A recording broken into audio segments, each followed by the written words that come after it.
talk about our second pro tip, which is for this month. You're talking about catching bluefish, which are strong fighting fish, and we also have sharks. We also have bigger black drums. So we're talking about bigger fish that could be stronger pulling on the line. So when you're dealing with a larger fish, especially a shark, you're gonna have to resist the urge to reel it straight in to, like, sometimes you're gonna have to let that fish run a little bit.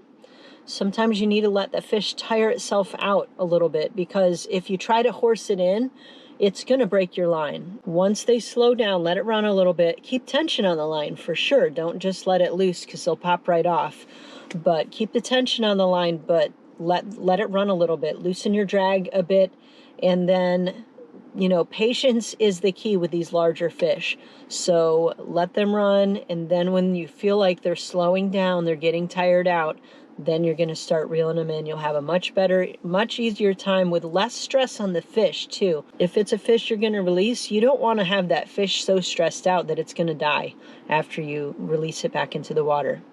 So that is our second pro tip.